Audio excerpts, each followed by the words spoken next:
इस कार्यक्रम के पुण्यार्जक हैं पुण्यशाली श्रावक श्रेष्ठ परिवार श्री कंवरीलाल जी सेठी एवं श्री सुमेरमल जी छाबड़ा की स्मृति में सेठी छाबड़ा परिवार निवासी गुवाहाटी एवं कोलकाता, श्रीमती रतनमणि देवी सेठी, श्रीमती इंदिरा देवी छाबड़ा, श्रीमती प्रीति जैन, श्री सुरेंद्र जैन, श्रीमती रिया जैन, श्री सिद्धांत जैन, पौत्री दामाद, श्रीमती सलोनी, श्री सिद्धांत जी रारा, दुल्हन साड़ी, श्रीमती मोनिका जैन, श्री अजीत जैन, आयुषी अर्नव, श्रीमती रितिका जैन, श्री विनीत जैन, विवान देवर्ष, पुत्री एवं दामाद श्रीमती ऋतु चूड़ीवाल, श्री सुधीर जी चूड़ीवाल, दोहित्र ऋषित हार्दिक।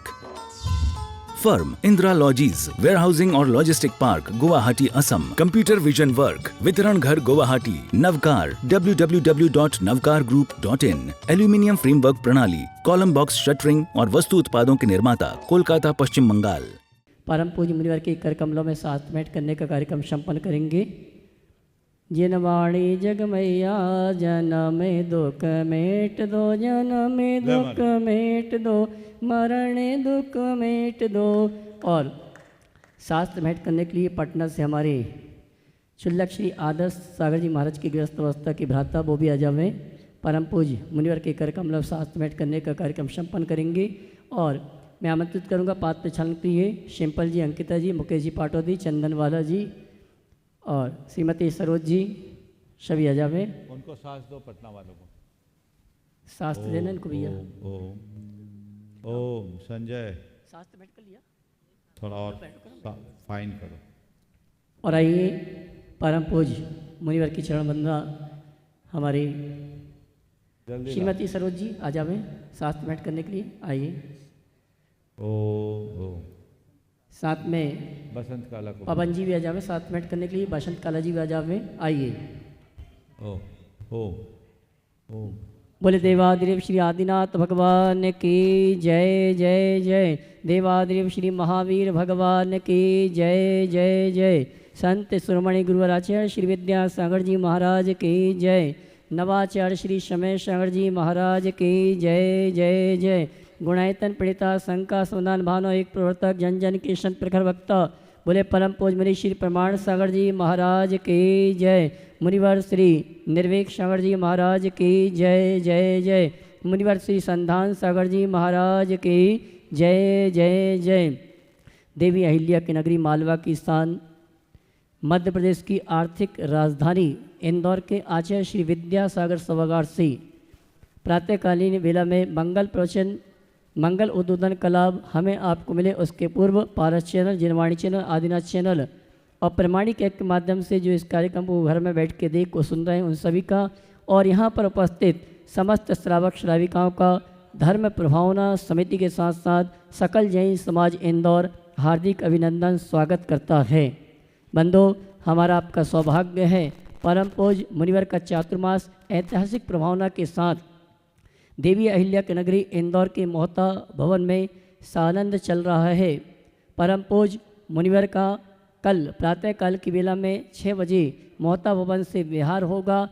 मध्य प्रदेश की सबसे बड़ी यूनिवर्सिटी देवी अहिल्या विश्वविद्यालय, जहां पर परम पूज्य मुनिश्री की आहारचर्या के साथ साथ विशेष उद्बोधन वहाँ के जितने भी शिक्षक हैं, जितने भी प्रोफेसर हैं, कुलपति आदि हैं और छात्र छात्राएं, उनके बीच में परम पूज्य मुनिश्री के मंगल प्रवचन का लाभ उनको मिलेगा। साथ ही उनके प्रश्नों का समाधान भी परम पूज्य मुनिवर के माध्यम से संपन्न होगा। और वहाँ के कार्यक्रम के ठीक पश्चात परम पूज्य मुनिवर मोहता भवन वापस आएंगे और यहाँ पर सायंकालीन शंका समाधान का कार्यक्रम का लाभ हम और आप लेंगे। बंधु, आगामी कार्तिक माह की अष्टानिका में उस संत के सानिध्य में ये आयोजन हो रहा है जिस सिद्ध बनने की भावना के साथ तपस्या कर रहे हैं। ऐसे परम पूज्य मुनिवर प्रमाण सागर जी महाराज के सत्संग सानिध्य में इंदौर नगर के इतिहास में प्रथम बार 108 मंडली सिद्ध चक्र महामंडल विधान, जिसमें सिद्धों की आराधना मूल संस्कृत में निबद्ध सिद्ध चक्र महामंडल विधान के माध्यम से हमें आपको करने को मिलेगी। और वो सौभाग्यशाली परिवार हैं जिन्होंने मंडल पुण्याजक के रूप में अपने परिवार, अपने इष्टमित्रों के साथ इस अनुष्ठान में सम्मिलित होने का सौभाग्य प्राप्त हुआ। और महासौभाग्यशाली परिवार वो हैं जो मंडल नहीं ले पा रहा लेकिन मंडप में बैठ के सामान्य इंद्रनाणी के रूप में इस अनुष्ठान में सम्मिलित होने का सौभाग्य प्राप्त कर रहे हैं। कमेटी ने जो निर्णय लिया है, मैं आपसे कहना चाहूँगा, आवास व्यवस्था के साथ इंदौर या इंदौर के बाहर के जो भी सामान्य ईंधनदानी हैं उनके लिए राशि निश्चित की गई है 31,000 रुपये की, और बिना आवास के सामान्य ईंधनदानी के लिए 21,000 रुपये की राशि निश्चित की गई है। जो आवास व्यवस्था के साथ इस अनुष्ठान में सामान्य ईंधनदानी के रूप में सम्मिलित होने का अवसर प्राप्त करना चाहते हैं, उनके लिए सूचना है कि 30 सितंबर के पहले अपना रजिस्ट्रेशन प्रमाणिक ऐप में या कार्यालय में करा लें, जिससे हम आपके आवास की समुचित व्यवस्था यहाँ पर कर सकें। साथ ही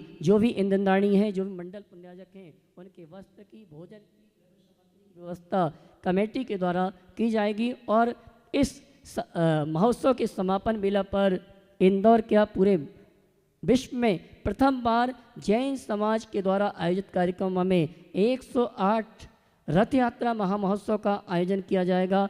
मैं आपसे यही कहना चाहूँगा, आपके सौभाग्य के क्षण आपके करीब आए हैं। मुनिवर के सानिध्य में अवसर आपको प्राप्त हो रहा है। इस अवसर को न चूकते हुए सामान्य ईंधनदानी के रूप में या महोत्सव में जो व्यवस्था चल रही हैं उन व्यवस्था में सहयोग प्रदान करके आप साथी से पुण्य का संचय कर सकते हैं। जिन्होंने मंडल पुण्याजक के रूप में अपने नाम लिखाए हैं, मैं उनके लिए सूचना देना चाहूँगा, आप अपने मंडल पुण्याजक की संपूर्ण राशि 2-3 दिन के अंदर जमा करा दें, जिससे व्यवस्थित आगामी कार्यक्रम की सूचना आप तक प्रेषित कर सकें। आइए इन्हीं सभी सूचनाओं के साथ आप सभी की ओर से परम पूज्य मुनिवर प्रमाण सागर जी महाराज से निवेदन करूं। उसके पूर्व मैं निवेदन करूंगा हमारी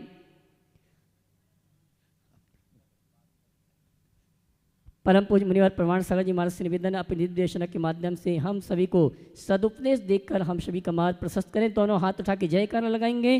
बोले परम पूज्य मुनि श्री प्रमाण सागर जी महाराज की नमस्ते।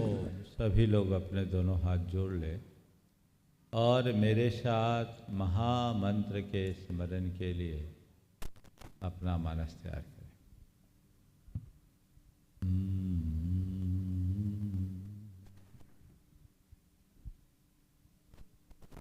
एळमो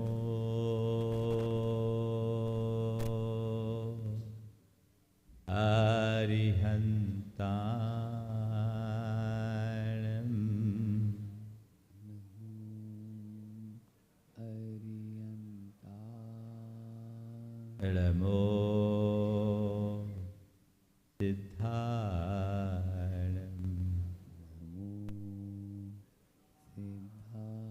एळमो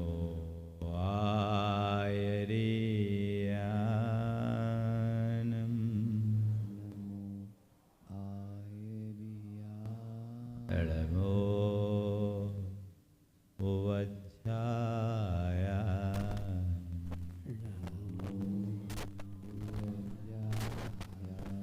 एळमो लोये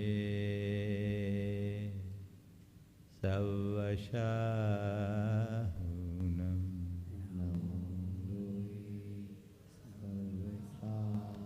एसो पंच हळमोयारो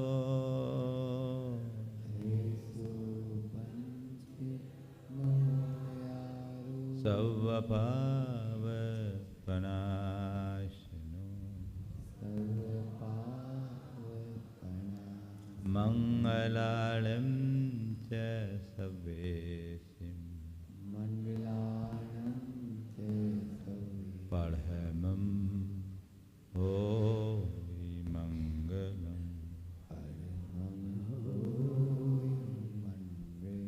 जय बोलो देवादिदेव 1008 श्री भगवान महावीर स्वामी की जय जय जय। अहिंसा परमो धर्म की जय जय जय। परम पूज्य आचार्य गुरुवर श्री विद्यासागर जी महाराज की जय जय जय। बोले परम पूज्य श्री प्रमाण सागर जी महाराज की नमस्ते। गुरुवर शिष्य ने गुरु चरणों में निवेदन किया कि गुरुदेव, आपके चरणों में साधना रत रहते अरसा बीत गया, इसके बाद भी आज तक मेरे भीतर ज्ञान का प्रकाश नहीं फैला। कि आपकी शरण में रहने के बाद भी मुझे आपकी कृपा के प्रसाद से वंचित रहना पड़ेगा। गुरु ने कहा ठीक, मैं इसका रहस्य तुझे बताता हूं, एक काम कर, सांझ हो रही है, आले में दिया रखा है, उसे जला, फिर मैं बात करूंगा। शिष्य दिया जलाने के लिए गया, पूरी दिया सलाई खाली हो गई, दिया जल नहीं पाया। गुरु ने अपने आसन पर बैठे बैठे पूछा, क्या बात है, विलंब क्यों हो रहा? शिष्य ने कहा, गुरुदेव दिया नहीं जल पा रहा। गुरु ने पूछा, विलंब क्यों हो रहा है? शिष्य ने कहा, गुरुदेव दिया नहीं जल पा रहा। गुरु ने पूछा, आखिर देख तो सही, दिया जल क्यों नहीं रहा? उसने दिए में झांका और कहा, गुरुदेव ये तो दिया कभी जल भी नहीं पाएगा। ये क्यों? ये दिया कभी जल भी नहीं पाएगा क्योंकि इसमें तेल की जगह पानी भरा है। गुरु ने उसे समझाते हुए कहा, बस मैं भी तो तुझे यही कहना चाहता हूं, तेल की जगह पानी भरा दिया जल नहीं सकता। जैसे ये दिया नहीं जल पा रहा है, वैसे हीरे का दिया भी तभी जलेगा जब उसमें सद्भावों का तेल भरेगा। अभी तो तेरे अंदर कसायों का पानी भरा है, उस दिए को ठीक कर, उसमें सद्भाव का तेल भर। हम सबके जीवन में भी अक्सर ऐसा होता है। दशलक्षण के 10 दिन की आराधना के बाद सबको ऐसा लगता है जैसे बहुत भरपेट हमने जिम लिया है। एक थोड़ा सा गैप होता है। अक्सर मैं 1 सप्ताह की छुट्टी देता हूँ दशलक्षण के बाद, क्योंकि भरे पेट के बाद रसगुल्ला भी अच्छा नहीं लगता। भर पेट भोजन किया आप लोगों ने। आज तो महाराज ले आए मुझे, मेरी आने की इच्छा नहीं थी, लेकिन 10 दिन हमने बहुत कुछ किया, ऐसा लगता है सब कुछ कर लिया। बहुत अच्छा है। आज समीक्षा करके देखने की जरूरत है, किन 10 दिनों में हमने आखिर क्या पाया, क्या खोया। हम लोगों के जीवन की एक सबसे बड़ी विडंबना है कि हम लोग प्रायः एक प्रकार की आत्ममुग्धता में जीते हैं। हम कुछ धार्मिक क्रियाकलाप संपन्न कर लेते हैं और अपने आप को उसमें ही कृतार्थ महसूस करने लगते हैं। निश्चित धार्मिक क्रियाकलापों को करने वाला कृतार्थ होता है, लेकिन तभी जब क्रियाकलाप के प्रयोजन को आत्मसात करता है। भाई दिया जलेगा तभी प्रकाश होगा। कई बार दिया सलाई दिए में लगाते हैं तो ऐसा लगता है दिया जल उठा, लेकिन दिया सलाई के हटते ही वो बुझ जाता है। अरे बुझेगा क्या, वो जलाई कहाँ था। कई बार ऐसा भी होता है, एक दिए को दूसरे दिए से लगाओ तो वो ज्योतिर्मान दिखता है, जल उठा है ऐसा प्रतिभाषित होता है। लेकिन जैसे उस दीपक से उसका संपर्क हटता है, दिया बुझा दिखाई पड़ता है। संत कहते वो दिया जला ही कहाँ था, उसके साथ जो प्रकाश था वो आरोपित था, उसका अपना कहाँ था, उधार का प्रकाश था। और संत कहते हैं उधार में उद्धार नहीं है। अपना प्रकाश होना चाहिए, और अपना प्रकाश तभी होगा जब दिया जलेगा, और दिया तभी जलेगा जब उस दिए में तेल होगा, तेल से भींगी हुई पाती होगी। हम धार्मिक क्रियाएं करते हैं, जितनी देर धार्मिक क्षेत्र और धार्मिक वातावरण में रहते हैं, हमारे भीतर एक अलग प्रकार का व्यक्तित्व प्रकट हो जाता है। ऐसा व्यक्तित्व मानो इससे अच्छा कोई इंसान ही नहीं। और जैसे ही वहां से हटते हैं, असलियत उजागर हो जाती है। बोलो, होता है कि नहीं होता? हाँ, असलियत उजागर हो गई। तो हमने हासिल क्या किया? खूब पूजा पाठ किया, खूब त्याग तप किया, खूब दान धर्म किया, लेकिन रहे जहां के तहां, तो पाया क्या? हमारे जीवन को विकृत करने वाले दो तत्व हैं, विषय और कषाय। क्या है? विषय और कषाय। इनके प्रभाव में सारा संसार उलझा है, और ये विषय कषाय ही हमारी चेतना को मलिन बनाते हैं, हमारी आत्मा को विकृत करते हैं। इन्हीं विषय कषायों के कारण हमारा सब कुछ स्वाहा होता है ना? अब हमें ये देखना है कि हम कहाँ हैं जब तक हमारे हिये के दिए में विषय और कषायों का पानी बना रहेगा, तब तक हमारे जीवन में दिव्य ज्योति प्रकट नहीं हो सकेगी। अंदर का दिया नहीं जलेगा। तुम चाहे कितने भी दीप की लौ से अपनी लौ को क्यों न लगाए रखो, चाहे कितना भी धर्म क्यों न कर लो, चाहे कितनी भी धार्मिक क्रियाएं क्यों न कर लो, तुम्हारे अंदर के ये विषय कषाय का विकार सब स्वाहा कर देगा। जैसे कोई राख में घी डाले तो क्या होगा? कोई अर्थ होगा क्या?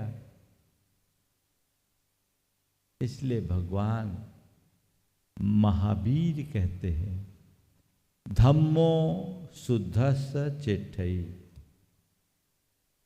धर्म हृदय की पवित्रता में स्थान पाता है।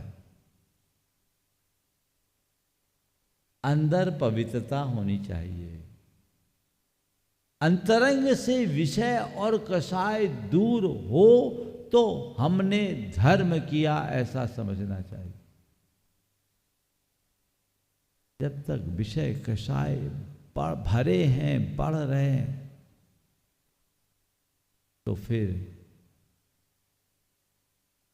कोई मजा नहीं।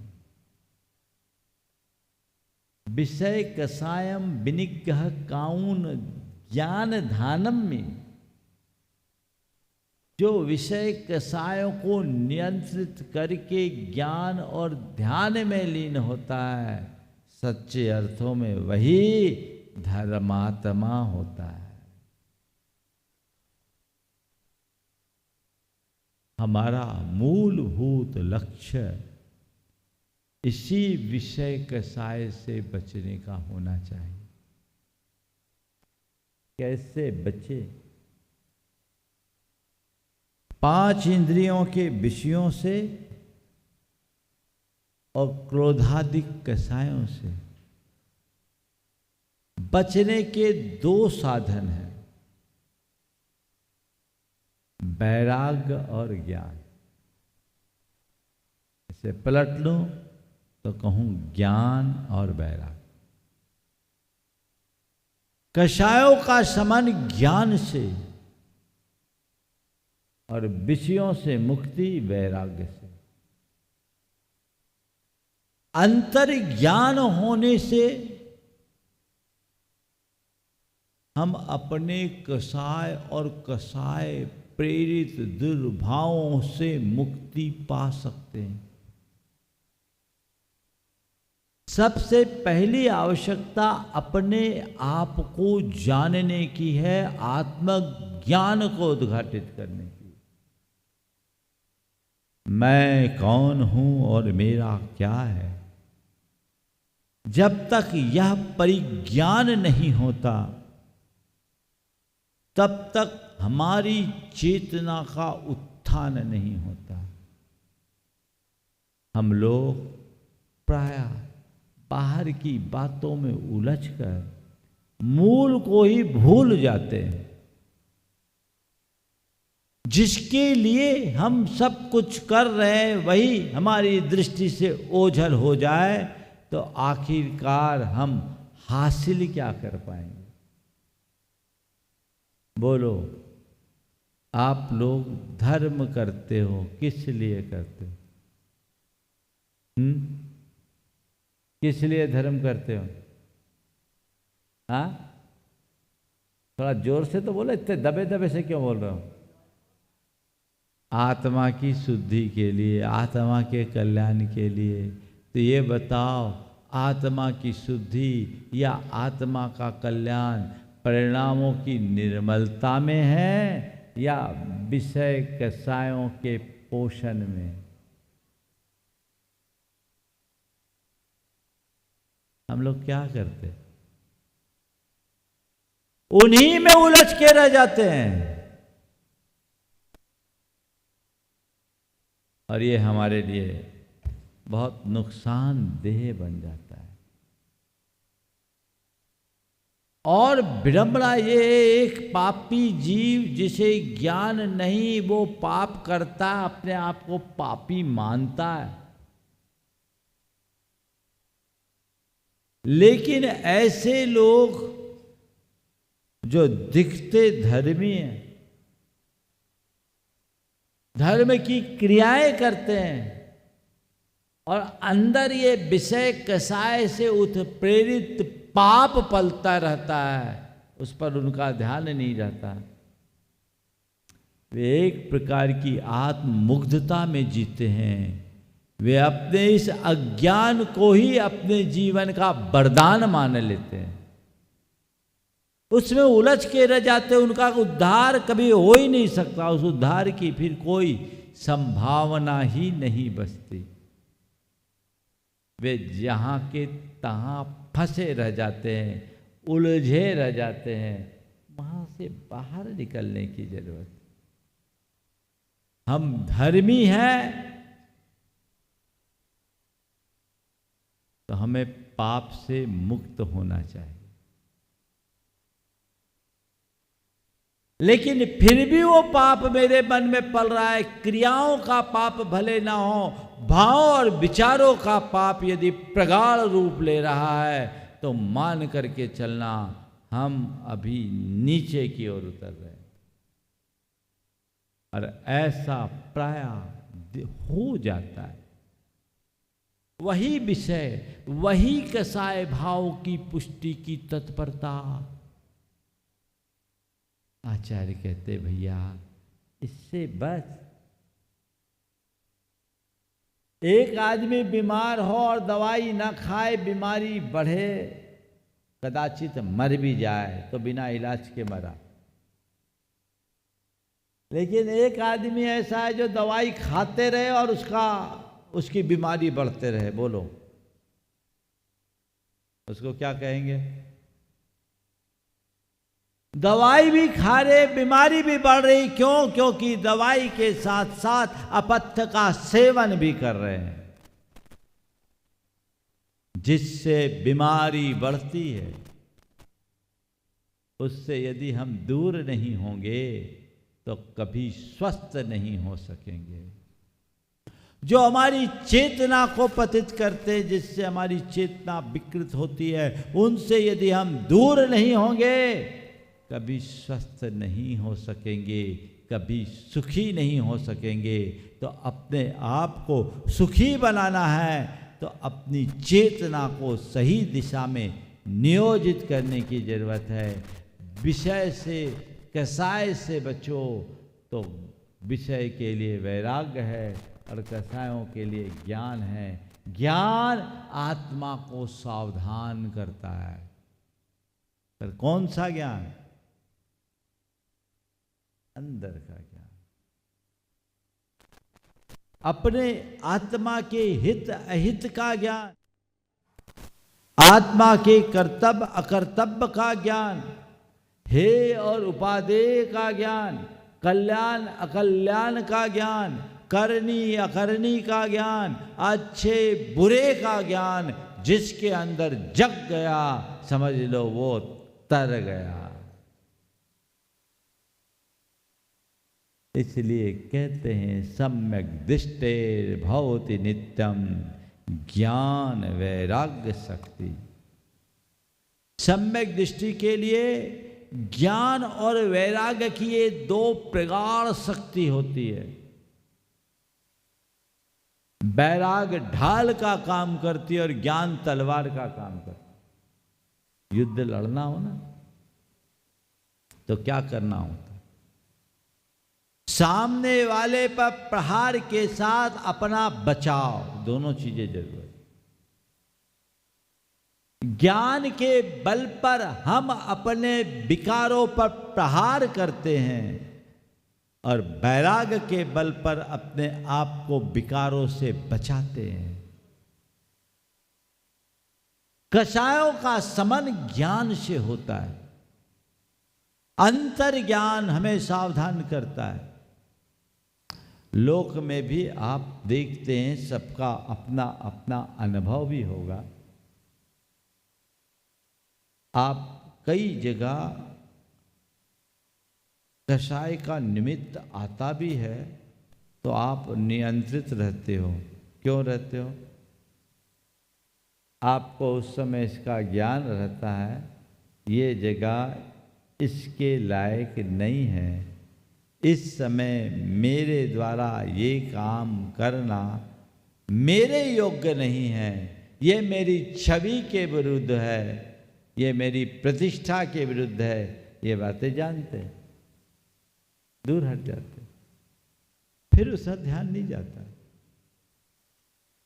ऐसे ही जिस पल आत्मा का ज्ञान हो जाए तो फिर उधर ध्यान जाएगा ही। आचार्य कुंद कहते हैं जीव निबद्धा एदे अधु अनिच्चा तही असरनाय दुखस कारणंति तदो नियतिम कुणदी तेहि नादून आसवानम असुचित्तम विवरीय भावम च दुखस कारणंति तदो नियतिम कुणदी जीवो। ये मेरी आत्मा से जुड़े हुए ये वैभाविक भाव हैं जो अध्रुव है, अशुभ है, अनित्य है, अशरण है, दुख के कारण है। ऐसा जानकर उनको अपने लिए अहितकारी मानकर उधर से दूर रहता है। कई बार आप सबका अनुभव होगा जब व्यक्ति गुस्से में होता है तो क्या कहते हैं? आपा खो देता है। क्या बोलते हैं? आपा खो देना। ये आपा खो देने का मतलब क्या? अपने आप को भूल जाना, होश हवास खो देना, स्वरूप को भूल जाना। आपा खो बैठे, स्वरूप को भूल गए, होश खो बैठे, है ना? तो आपा खो दिए। सच में कषायिक विकार केवल तभी और तभी उत्पन्न होते हैं या हावी होते हैं जब हम अपने स्वरूप को भूल जाते हैं। स्वरूप की स्मृति हमें स्थिरता देती है और स्वरूप विस्मृति से भटकाव होता है। हमें विस्मृति से स्मृति की ओर मुड़ने की जरूरत है। जब हम मुड़ेंगे तभी हम अपने जीवन में कुछ अच्छा घटित कर सकेंगे और अपने जीवन को आगे बढ़ाने में समर्थ हो सकेंगे। वो सत प्रयत्न होना चाहिए। तो ज्ञान के बल पर कषायों का शमन और वैराग्य के बल पर विषयों से विमुक्ता, ये दोनों चीज़ें होनी चाहिए। 5 इंद्रिय के विषयों को अपने लिए अहितकारी मानकर उनसे दूर हटना ये वैराग्य है, और कषायों को अपना शत्रु मानकर उसके प्रति सावधान होना ज्ञान है। ये दोनों बातें जीवन में घटे। और एक बात सदैव ध्यान रखे, मेरे धर्म का मूलभूत प्रयोजन परिणामों की शुद्धि है, क्योंकि मन की मलिनता धर्म की तेजस्विता को नष्ट कर डालती है। राग देश निर्वृत्तै चरणम प्रतिपद्यते साधु। राग देश की निर्वृत्ति के लिए ही हम धर्म का आचरण करते हैं। 10 लक्षण के बाद क्षमा वाणी भी सबने मना ली, पर अंदर देखो, अंदर क्षमा आई कि नहीं आई? हो सकता आपके भीतर कोई ऐसे व्यक्ति भी बैठे हों जिनकी 10-10 साल से कोई क्षमा वाणी ना हुई हो, और जिनसे क्षमा वाणी तुरंत जरूरी हो। जहां जरूरी उस पर ध्यान नहीं, तो फिर कल्याण कैसे होगा? मतलब साफ है, दिए में तेल नहीं है। उस कसाय के पानी को निकालो, तभी तो तेल उसमें जा पाएगा, अन्यथा सब कुछ निरर्थक सा हो जाएगा। अपने जीवन को हम सार्थक बनाएं, निरर्थकता से बच पाएं, ये हमारा लक्ष्य होना चाहिए। बंधुओं, 10 दिन तक आप लोगों ने पूरे 2 महीने से रोज सुन रहे हैं, 2 महीने से ज़्यादा हो गया, और अब फिर नई प्रक्रिया शुरू होगी। थोड़ा थोड़ा गैप तो चाहिए भी पड़ता है। जो खाएं तो थोड़ा हजम करने के लिए समय मिलना चाहिए। कल यहाँ के विश्वविद्यालय में एक विशेष प्रवचन रखा गया। विश्वविद्यालय का प्रशासन, वहाँ की कुलपति डॉक्टर रेणु जैन कई बार मुझसे आग्रह कर रहे थे। हमने कल का दिन उनके लिए सुरक्षित किया। कल प्रातःकाल यहाँ प्रवचन नहीं होगा, और कल यहाँ से हम लोग विश्वविद्यालय में जाएंगे। कुछ महाराज यहीं रहेंगे और हम लोग कुछ महाराज जाएंगे संघ की अनुकूलता स्वास्थ्य आदि को देखते हुए।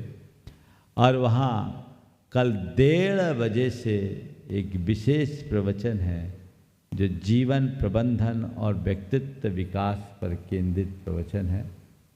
वो विश्वविद्यालय के छात्रों और प्रोफेसर्स के लिए विशेष रूप से है।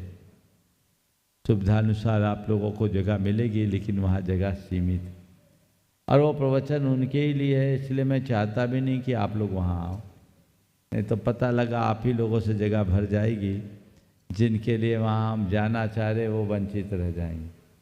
इसलिए मुझे जानकारी दी गई वहाँ का जो बड़ा ऑडिटोरियम है जिसकी कैपेसिटी कुल 1200 लोगों की है, इसलिए 800 तो वहीं के लोग रहेंगे मिनिमम।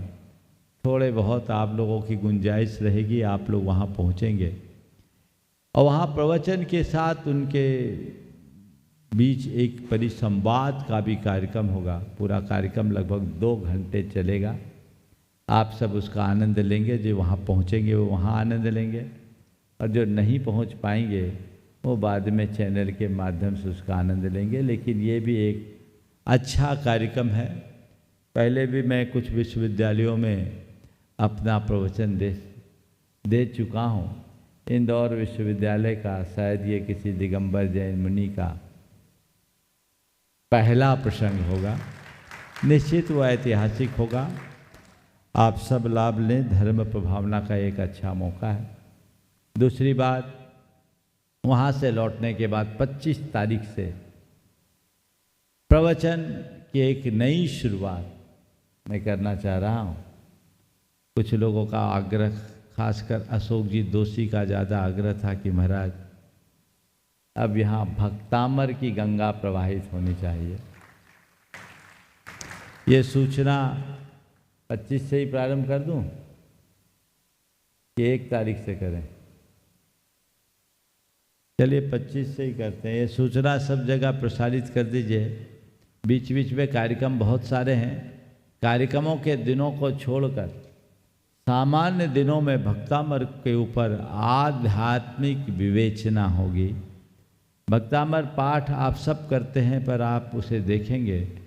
भक्तामर स्तोत्र को मैं एक ऐसे स्तोत्र के रूप में देखता हूँ जो संप्रदायातीत स्तोत्र है और जो भक्त को अमर बना दे, उसका नाम है भक्तामर। उसका पहला वाक्य ही ऐसा बताता है।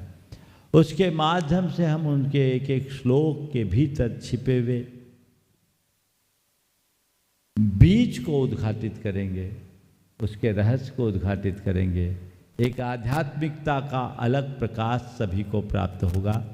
जो लोग ऑनलाइन सुनेंगे वे भी मानसिकता बनाएं। 52 गजा के बाद भक्तामर पर कोई विवेचना नहीं हुई। जिन्होंने पहले सुना है उनको इसका पूरा रस अनुभव में है। 2019 के बाद 5 वर्ष बाद फिर से भक्तामर की वो सरस विवेचना मेरे ख्याल से लगभग 15-16 दिन चलेगी। वो नियमित एक अलग आनंद आप सब लेंगे और देखेंगे कि भक्ति का अपने व्यवहारिक जीवन में क्या लाभ हो सकता है और उसको हम आध्यात्मिक दिशा में कैसे जोड़ सकते हैं, ये प्रयास होगा। तो ये सूचना आज से ही सब तक पहुंचा दी जाए और इसका लाभ लें। एक क्रमिक पर मैं इतना चाहूँगा, भक्तामर में अब आपको प्रमाद छोड़ कर आना होगा, क्योंकि थोड़े भी पीछे होंगे तो बहुत कुछ छूट जाएगा। प्रवचन में तो आगे पीछे सुन ले चलेगा, लेकिन यहाँ तो आपको एक एक शब्द सुनना चाहिए। इसलिए समय मिलाकर आइएगा। 8:35 से 9:25 का ये पूरा कार्यक्रम आपको समय मिला करके चलाना है, ताकि समय पर आपको पूर्ण लाभ मिले। रविवार को छोड़कर या विशेष आयोजनों को छोड़कर जब तक भक्तामर पूर्ण ना हो, ये भक्तामर की विवेचना आप सबके मध्य होगी। तो ऑनलाइन सुनने वाले या प्रत्यक्ष सुनने वाले इसका लाभ लें और देखें कि हम व्यवहारिक जीवन में इनका कैसे लाभ दे सकते हैं। इसके साथ ही आने वाले अष्टानिका पर्व की जो सूचना आपको यहाँ से नियमित दी जाती रही है। सिद्ध चक्र महामंडल विधान जीवन की श्रेष्ठतम आराधना, एक ऐसा विधान जिस विधान के विषय में कहा जाता है कि इस विधान से जीवन भर में ज्ञात अज्ञात भाव में किए गए पापों का प्रायश्चित होता है, जो हमारे सारे विधि के विधान को समाप्त करने वाला है। और वह संस्कृत का मूल विधान जिसमें गुरु मुख से मंत्र का उच्चारण हो और उसमें आपकी सहभागिता हो। पिछले दिनों अनेक वर्षों से इस विधान में आप सबके उत्साह की अभिव्यक्ति उस विधान की उपादेयता का सबल प्रमाण बना है। विधान 108 मंडलीय होने वाला है और 120 नाम आ गए। वेटिंग में और ज़्यादा नाम आ रहे हैं। बहुत सारे लोग कह रहे हैं हमारा नाम नहीं लिया जा रहा, नाम नहीं लिया जा रहा। भाई कोई बात नहीं, मंडल में आना चाहते हैं आप, मंडल लेकर विधान करें तो ये बात सही है कि जो मंडल लेकर विधान कर रहे हैं उनके द्वारा उनके परिवार के अपने द्रव्य से एक सिद्ध चक्र मंडल विधान संपन्न हो गया, ऐसा समझना। और हमसे पूछते हैं महाराज ये इकट्ठे इतने सारे मंडल क्यों करा दें? हम बोले सब हमसे कहते हैं महाराज आपके सानिध्य में सिद्ध चक्र विधान कराना है, तो हम इतने कैसे कराएं? विक्रिया करें तो भी नहीं कर पाएंगे, और विक्रिया करने की व्यवस्था नहीं। इसलिए ऐसी व्यवस्था कर दी कि एक साथ 108 परिवार ये विधान करा ले, और गुरु सानिध्य में संस्कृत के शुद्धोच्चारण के द्वारा आपके परिवार के द्वारा ये विधान कराया गया। लेकिन कोई बात नहीं, मंडल न मिल पाए तो इसको लेकर ज़्यादा चिंतित होने की जरूरत नहीं। मंडल न मिले न सही, वो मंडल न मिले न सही, भगवान की इस मंडल के मंडप में भी आ जाओ तो समझना मंडल मिल गया। जिनको मंडल नहीं मिला उनको सोचना चाहिए हमें 108 मंडल पूरे मिले। और कमेटी ने आपकी पूरी व्यवस्था बना दी। पहले ऐसा लग रहा था कि ज़्यादा लोगों को स्थान नहीं दे पाएंगे, आवास में दिक्कत होगी, लेकिन इन लोगों ने मेहनत करके आपके योग्य आवास की भी व्यवस्था बना ली।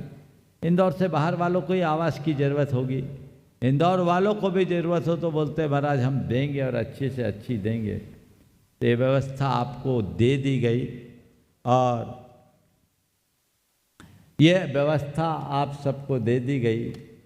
और इस व्यवस्था के तहत आप जल्दी से जल्दी अपना नाम लिखाएं, क्योंकि पंडाल में जगह सीमित है। हमें बताया गया कि हम एक निश्चित संख्या से अधिक जोड़ों को वहाँ नहीं बिठा पाएंगे। हालांकि पंडाल बहुत बड़ा है, 140 बाई 500 फुट का, अब इससे बड़ा क्या बनाए, लेकिन वो भी जगह नहीं मिलने वाली। और मुझे तो जो लक्षण दिख रहा है उससे ऐसा लगता है कि पूरा पंडाल तो विधानकर्ताओं से ही भर जाएगा, देखने वाले को शायद स्क्रीन पर देखने को बाध्य होना पड़ेगा। इसलिए विधान का पूर्ण आनंद लेना है तो अभी से अपना नाम आरक्षित कीजिए। समिति ने 30 सितंबर तक की अंतिम तिथि रखी है और बहुत नाम आ चुके। आज 23 तारीख हो गई, 7 दिन बचे हैं। जिनको भी अपने नाम देना है शीघ्रातिशीघ्र दे दें। मंडल के नाम तो आ गए, जो मंडल लेना चाहते हैं वो भी हारे नहीं, नाम वेटिंग में लिखवा दे। और कमेटी उनका पैसा तब लेना जब कंफर्म हो, पहले से मत लेना। पर पिछला अनुभव बताता है आखिरी सप्ताह में बहुत सारे विकेट धड़ाधड़ गिरते हैं लास्ट मूवमेंट में। और कई बार कहते हैं ना कि बिल्ली के भाग से सीका टूट गया। जो बेचारे सोचते रहते हैं वो पहले से आरक्षित करने वालों को कोई ऐसी दिक्कत आती कि वो रह जाते हैं और दूसरों को मौका मिल जाता है। इसलिए वेटिंग में भी अगर नाम रखना चाहे तो रखिए, और मिल गया मंडल तो ठीक, नहीं तो मंडप में तो जगह है ही, बैठ कर के आनंद लेंगे। जो व्यवस्था कमेटी ने आपके लिए बनाई है उस व्यवस्था के तहत आप अपनी सहभागिता इस विधान में दें। जो यहाँ आकर के लाभ लेंगे वो लेंगे ही लेंगे, और जो बाहर से लाभ लेंगे वो भी यहाँ जिनको जगह मिल जाएगी वो लेंगे, और जो उसके बाद भी नहीं ले पाएंगे तो उन सब के लिए चैनल के माध्यम से घर बैठे विधान का आनंद लेने का सुअवसर तो प्राप्त होगा ही होगा। इसलिए हताश किसी को नहीं होना है, प्रयास सबको करते रहना है। ऐसा प्रयास आप करेंगे तो आप सब निश्चित अपने जीवन में सफलीभूत हो सकेंगे।